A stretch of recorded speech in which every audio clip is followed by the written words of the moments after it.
ये फिल्में बहुत कम लोग जानते हैं, शायद आप डेफिनेटली जानती होंगी कि ये फिल्म की ओरिजिनल चॉइस थे बच्चन साहब। जब ये पिक्चर कंसीव की गई थी, it had been taken to mister Bachchan who could not do it for some reason. But आज जब मैं सोचता हूँ कि अनिल जी ने जिस तरीके से डांस किया, और फिर अमित कुमार साहब का, और एक और चीज है कि अमित कुमार और अनिल कपूर ज्यादा बहुत कम गाने किए उन्होंने। तेजाब ने लेजेंडरी किया था 1 2 3 मेल वर्जन, और खेल तो आई थिंक राकेश रोशन साहब ही इन दोनों को साथ में लाते थे, और फिर रेडियो नशा उनको साथ में लाया, अनिल कपूर साहब को, अमित कुमार साहब को। It's a brand new episode of मेरी 90s की playlist, the listener special edition. And महर्षा मेरे साथ है, मैं बोल रही हूँ, forgive me महर्ष, लेकिन आपका जो नाम है वो काफी टंग ट्विस्टर है। महर्ष का क्या मतलब होता है, पहले ये बताओ। महर्ष का मतलब होता है, इट्स अ संस्कृत टर्म जिसको बोलते हैं कि बड़ा हर्ष, बहुत बहुत सारा हर्ष, महाहर्ष, यानी कि लॉट्स ऑफ हैप्पीनेस। फैंटास्टिक। तुम्हारी प्लेलिस्ट को देखकर तो ऐसे ही लग रहा है कि महर्ष ही है आज हमारे साथ। महर्ष, you're a writer, you also got a lot to do with the movies and you're also a huge 90s fan. तो शुरू करते हैं with always the question that I ask my wonderful guests. 90s में कहाँ थे, क्या कर रहे थे, बताओ। 90s में तो स्कूल में थे लार्जली, और उसके बाद कॉलेज में थे, तो बेसिकली आधा 90s गया ब्लैंक कॉल करने में, और आधा 90s गया वो पीसीओ से छुपाने के लिए, क्योंकि कॉलर आईडी आ गया था 98 तक। तो मोस्टली ये सब ब्लैंक कॉल्स करने में और पीसीओस को बिजनेस देने में, है ना। हाँ, वो सब मतलब वही सब 90s की पिक्चरें देख देख के थोड़ा दिमाग खराब हो गया था, तो वो एकदम आशिकी टाइप का zone, and then you're falling in love every week in school. So. I remember that. I remember. कौन से स्कूल में गए थे, बताओ। I went to Green Lawn School, Worli में जो है, वर्ली सीफेस पे। तो वैसे भी माहौल इतना ब्यूटीफुल था कि आप जैसे, और तभी सीलिंग था नहीं, तो इट वाज ओपन, पूरा ओपन वर्ली सीफेस। तो हमारे स्कूल में जोक था कि पूरे बॉम्बे में सबसे ज्यादा लंबा प्लेग्राउंड हमारा ही। Yeah, because it was Worli Seaface. Oh my God, a time when Worli Seaface did not have the C-Link seems so long ago, and we seem so old. But let's start off with your playlist. Seaface से याद आता है समंदर, और इस समंदर पर अगर एक गाना है 90s का तो कौन सा होगा? 7 समंदर पार, कोई शक? कोई शक? अच्छा, this is perhaps the most requested song on one of my shows called Disco Station. लेकिन why is it one of your top songs, मुझे बताओ। I have this theory कि आप कोई भी पार्टी में जाइए, और क्या है, पहले तो प्रिटेंस नहीं होता था, आजकल तो हम भी सब बड़े प्रिटेंशियस हो गए हैं पहले से। तो मैंने ये मार्क किया, कितनी भी फैंसी पार्टी में जाओ, ठीक है, कितना भी रेड वाइन, क्रेम ब्रूले जो भी सर्व कर रहे होते हैं, and they are playing house music, people will talk about jazz.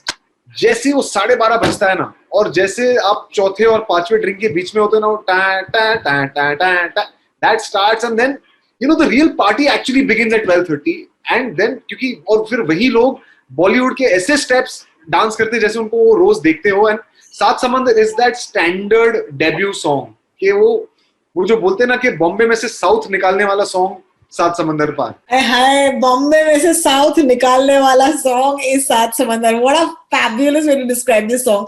Your second pick for मेरी 90s की प्लेलिस्ट कौन सा गाना है, बताइए।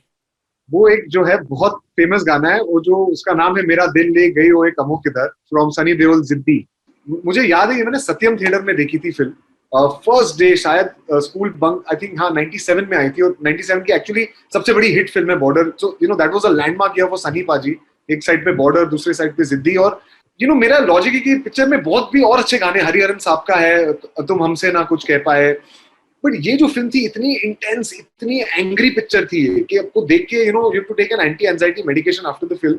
और उस पिक्चर में बीच में से ये कहीं पर से ऐसा गाना आ गया जो एक्चुअली पिक्चर में फिट ही नहीं होता है, ना कैरेक्टर के साथ फिट होता है ना कुछ, बट मुझे अभी भी याद है, मैंने सत्यम थिएटर के बालकनी में देखी थी, और जब ये गाना आया था, जो सीटियां बजी थी इस गाने पे, एक तो सनी पाजी का डांसिंग वैसे भी थोड़ा उनकी स्टाइल का एक ट्रेडमार्क है, मुझे नहीं लगता उन्होंने किसी गाने में इतना दिल खोल के नाचा है जहाँ पे इस गाने में नाचा है। Exactly all of these reasons why I love this song. You don't expect, लेकिन अगर आप सोचें, then Sunny Deol had some of the funnest dance numbers, and this is one of those, that doesn't fit Sunny Deol's persona at all. लेकिन ये कहाँ से आ गया? And that's why I think it's a great fit for मेरी 90s की playlist. अगला गाना कौन सी फिल्म से है, बताओ। अगला गाना एक फिल्म है किशन कन्हैया, राकेश रोशन साहब की, विद अनिल कपूर, और उसमें गाना था आपको देख के, जो पार्टी नंबर था पिक्चर का। Of course, bro. बात बताओ, किशन कन्हैया की सबसे बड़ी फैन मैं हूँ। I love that film. It is one of my favorite films of all time. और उस फिल्म में भी तुम्हें याद है Anil Kapoor was crazy about the movies. Yeah. 12 से 3, 3 से 6, 6 से 9, 9 से 12. पर आपको देख के is such a cool song. It's like this like break dance because 80s का ये disco hangover इस गाने में नजर आता है. The beats are very disco. It's like pop synth disco. ये गाना तुमने क्यों चुना? ये गाना इसलिए चुना बिकॉज मुझे आजकल की फिल्मों में जो एक चीज मिसिंग लगती है जो 90s में बहुत पर्टिकुलर थी कि हर एक पिक्चर को, ये सुभाष घाई साहब ने actually was one of the first people to introduce it, कि पिक्चर का एक थीम सॉन्ग होता था अलग से, एक थीम टाइटल ट्रैक जिसका बाकी के साउंड ट्रैक से कोई लेना देना नहीं होता था, और ये थीम सॉन्ग हर एक गाने में बजता। तो आप अगर देखिए ये गाने में भी स्टार्टिंग में जो किशन कन्हैया का वो कृष्णा कृष्णा, सॉरी बट वो जो कृष्णा, अरे मुझे कुछ सुनाई दे रहा है, मुझे सुनाई दे रहा है। ये फिल्म में बहुत कम लोग जानते हैं, शायद आप डेफिनेटली जानती होंगी कि ये फिल्म की ओरिजिनल चॉइस थे बच्चन साहब।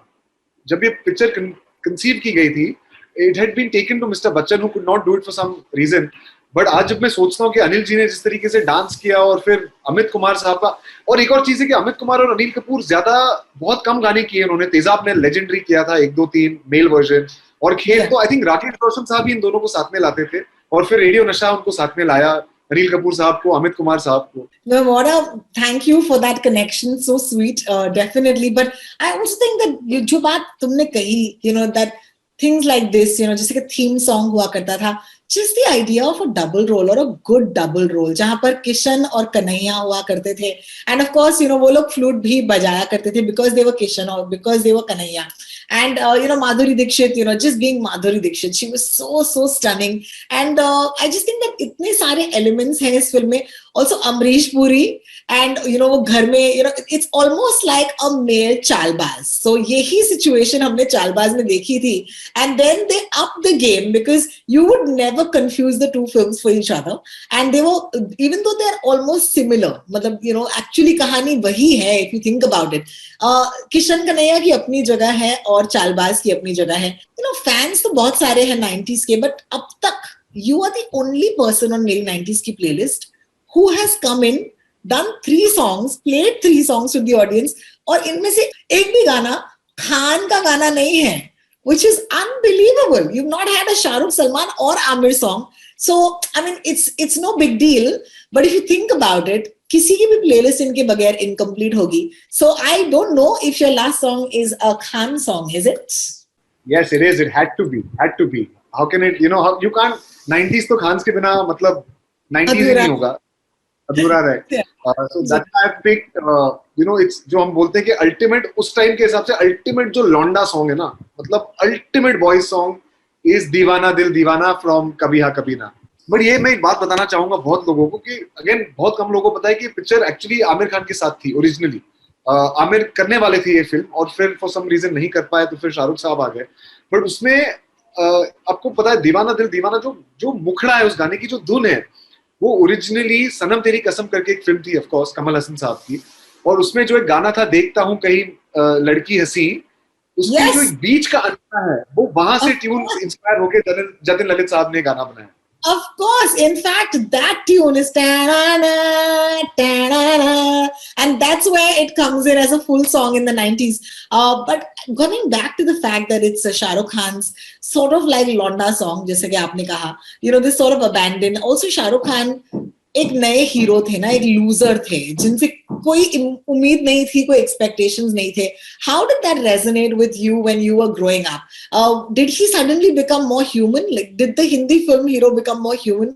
I think so. Rohini, people keep talking about कि कैसे दिल चाहता है brought about a landmark change, और एक सत्या फिल्म थी 97 में जिन्होंने, but I think इन सब की शुरुआत actually हुई कभी हाँ कभी ना से, because 93 में इस टाइप की फिल्म को लाना, और वो बहुत फनी सी बात है क्योंकि जब फिल्म साइन हुई थी तब दीपक तिजोरी साहब टेक्निकली हीरो थे फिल्म के. शाहरुख की फिल्में नहीं आई थी, दीवाना रिलीज नहीं हुई थी, बाजीगर रिलीज नहीं हुई थी, वो तो दीवाना बाजीगर आ गए और suddenly it became Shahrukh Khan film. तो ये शायद बाय डिफॉल्ट हुआ कि एकदम से जो फिल्म के मेन हीरो थे वो एंटी हीरो थे, मतलब सेकंड हीरो थे, मेन हीरो लगने लगे, because even loses the girl. But I think you are right, इन्होंने इतना ह्यूमनाइज कर दिया फिल्म हीरो को, क्योंकि तब तक हमको ये नहीं था कि हीरो एंड में लड़की को एक्चुअली कि लड़की हाथ से निकल गई, और आई थिंक इतने लोगों की ये रियलिटी है रिलेशनशिप में, वो बोलते हैं कि बहुत हैप्पीली मैरिड लोगों की लाइफ में भी एक वो होता या होती है जो गॉट अवे, कि शायद हो सकता था। और मुझे लगता है कि सुनील उस चीज का मसीहा है। मतलब सुनील से बड़ा लवर हिंदुस्तानी स्क्रीन पर मेरे हिसाब से तो कोई आया नहीं। और वो जो एक लाइन है ना, वो टूटा सितारा तो मांगा था रब से, वो लाइन में इतना स्वैग है कि when you look at a broken star every time वो गाना याद आता है। क्या बात है, कौन हो यार तुम हर्ष, क्या मजा आ गया यार। It's been an absolute pleasure. मेरे शो पर आने के लिए बहुत बहुत शुक्रिया। Thank you, it's been a huge honour. Thank you Rohini, thank you so much.